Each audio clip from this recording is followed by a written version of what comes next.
Hello guys, welcome to my channel. तो मैं आज इस टॉपिक पे आपसे डिस्कशन करना चाहती हूँ कि मैंने कैसे 5 साल मेरी शादी के हो चुके थे और 5 साल बाद मुझे गुड न्यूज़ मिला। तो कैसे कैसे ट्रीटमेंट होती है, क्या होती है, मैं सब चीज़ आपको इस वीडियो में बताने जा रही हूँ। पहले तो हम शादी जब हमारी हुई थी तो कोविड आ गई थी उस समय। 2019 में हुई थी 11 दिसंबर को। तो स्टार्टिंग में तो सब सोचते हैं ना कि अभी प्लान नहीं करना है बेबी, अभी कुछ ऐसे ही सोचा रखा था। 3 साल तक हमने कुछ भी नहीं करा, मतलब कि हमने सोचा ही नहीं था कि अभी बेबी हमें चाहिए। और घर से प्रेशर आने स्टार्ट हो गई थी, मेरे घर से भी और इनके तरफ से भी, दोनों तरफ से प्रेशर आनी स्टार्ट हो गई। देन हमने सोचा कि चलो ठीक है, ऑलमोस्ट 3 साल तो कंप्लीट ही हो गए थे।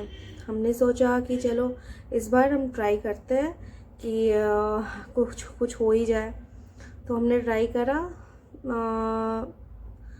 फिर कुछ हुआ नहीं। तो हमें लगा चलो ठीक है, 1-2 साइकिल में हो जाएंगे, हो सकता है।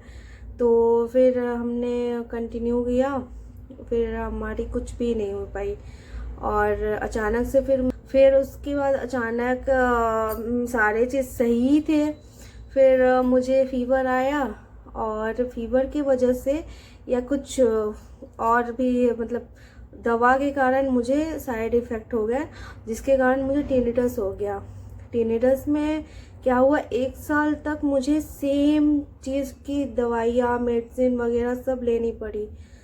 मेडिसिन ले रही थी, फिर मुझे चक्कर वक्कर सब आते रहते थे। हमने अभी कुछ भी नहीं सोचा था, हमने 1 साल पूरा स्टॉप कर दिया था उस चीज़ को।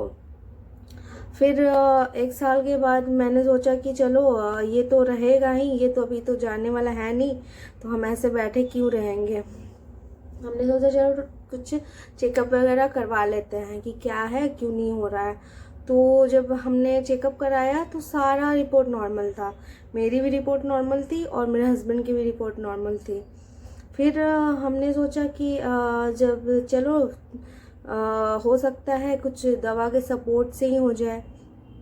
हमने फर्स्ट साइकिल डॉक्टर के साथ ही, यहीं दिल्ली में है एक बबीता डॉक्टर करके, उनके यहाँ दिखाया। अब वहाँ से हमने दिखाया तो मैम ने तो कुछ क्लियर नहीं बताया, क्योंकि सारा रिपोर्ट नॉर्मल था और हस्बैंड के भी रिपोर्ट नॉर्मल थे। उन्होंने बोला कि 1-2 साइकिल में हो जाएंगे, कोई दिक्कत वाली बात नहीं है। तो जब भी मुझे बुलाया जाता था मैं जाती थी। एक रप्चर के लिए मुझे इंजेक्शन लगते थे, एक रप्चर नहीं हो पाते थे या जो भी इशू था, तो वो सारी चीज़ें होती थी। एक साइकिल निकल गया, 2 साइकिल निकल गया, तीसरे साइकिल भी निकल ही गए थे ऑलमोस्ट। और फिर चौथे साइकिल में मैम ने बोला कि मैम ने मुझे सजेस्ट करा कि तुम SHG टेस्ट करवाओ। और ये बेसिकली क्या, हमने बोला कि ये ट्यूब टेस्ट होती है, इसमें पता चलती है कि तुम्हारी ट्यूब तो ब्लॉक नहीं है।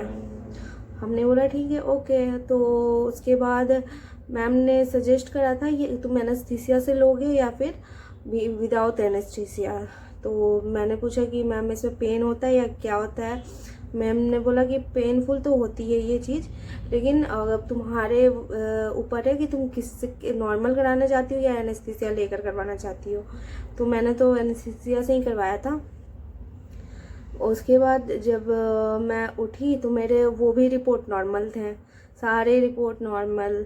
फिर उस मंथ मैम ने ब्रेक कर दिया, बोला कि इस मंथ ट्रीटमेंट नहीं चलेगा, अगले मंथ चलेगा। मैंने बोला ओके। जब अगले मंथ से मेरी तबीयत फिर बिगड़ने स्टार्ट हो गई। तो फिर वैसे ही टिनिटस के कारण चक्कर वगैरह बहुत आना स्टार्ट हो गया, फिर से मुझे ट्रीटमेंट स्टार्ट कराना पड़ा। फिर से मैं न्यूरोलॉजिस्ट के यहाँ दिखाना स्टार्ट की, वहाँ से अभी मेरे ट्रीटमेंट चल ही रहे थे। फिर 4-5 महीने तक ऐसे ही कंटिन्यू रहा।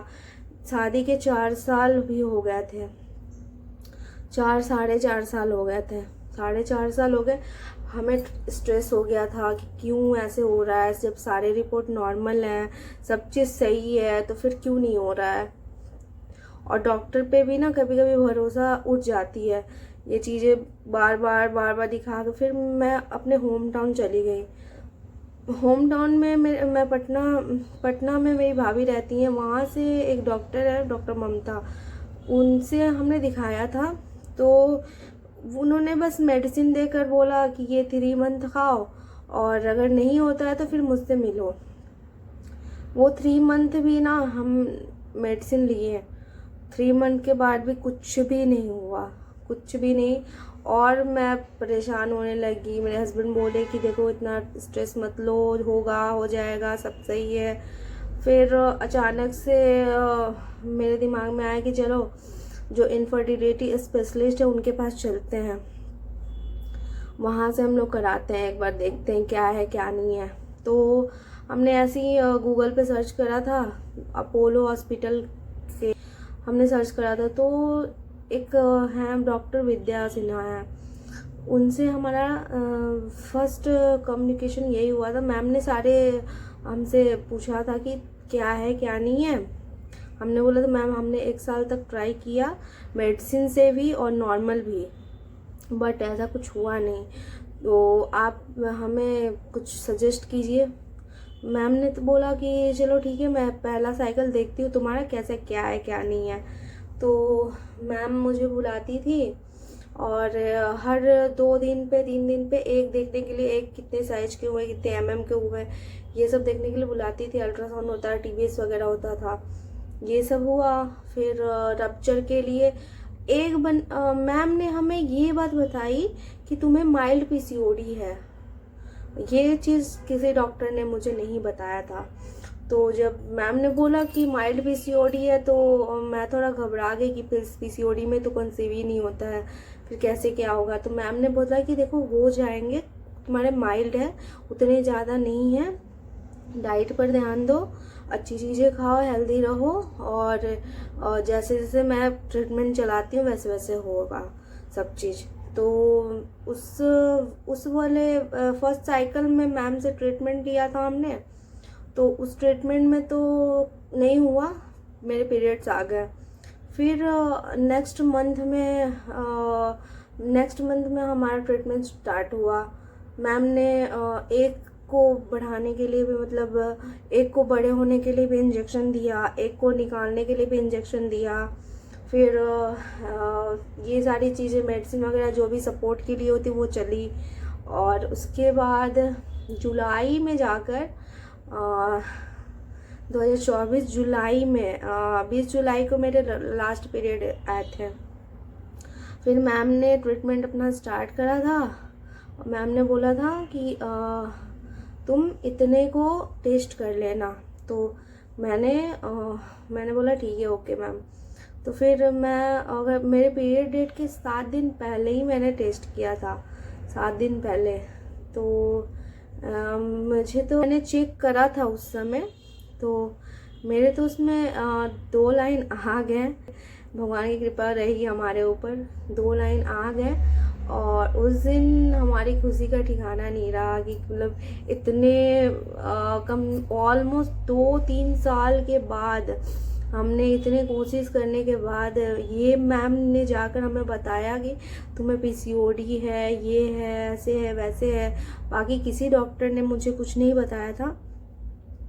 और ये था कि मेरे हस्बैंड मेरे फुल सपोर्ट में थे। घर से आती थी, बातें होती थी घर से कि क्यों नहीं हो रहा है, तुम लोग दिखा नहीं रहे हो, कर नहीं रहे हो, चाहते नहीं हो, बहुत सारी चीज़ें होती रहती है। इसमें माइंड और डाइवर्ट होता है, पता है। ये सारी चीज़ें नहीं करनी चाहिए, आपको सपोर्टिव होनी चाहिए, चाहे वो घर से ही क्यों ना हो। मेरी तरफ से तो मम्मी को मैं समझा लेती थी। ये मैम मुझे मिली और इन्होंने जो मेरी ट्रीटमेंट की, 3 मंथ में ही मेरे कंसीव हो गए। तो इसके लिए मैं मैम को आज तक थैंक यू ही बोलती आ रही हूँ।